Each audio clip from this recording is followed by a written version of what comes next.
Isang maulan na morning, Fish Fam. Today, pag-uusapan natin ang nitrogen cycle at kung bakit ito importanteng malaman mo as a fish keeper.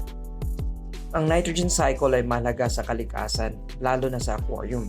Nagsisimula ito kapag ang dumi ng isda, natirang pagkain o halaman ay nabubulok. Ito ay naglalabas ng ammonia na nakakalason sa isda.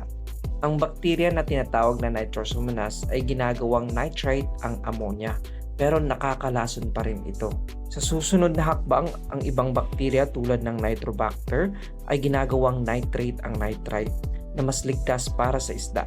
Ang mga good bacteria na ito ay naninirahan sa mga filter media like ceramic ring, lava rock, filter foam, sponge filter at ibang bagay na porous at magaspang ang surface. Maabot hanggang 4 to 6 weeks yung pag-establish ng mga good bacteria sa bagong setup na aquarium, kaya dapat mahalagang mag-frequent partial water change sa first month ng setup.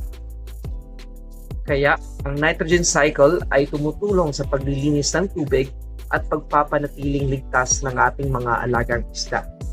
Diyan na lang muna, Fish Fam. Thank you for watching. Like, share, and follow for more fish keeping contents. Happy fish keeping!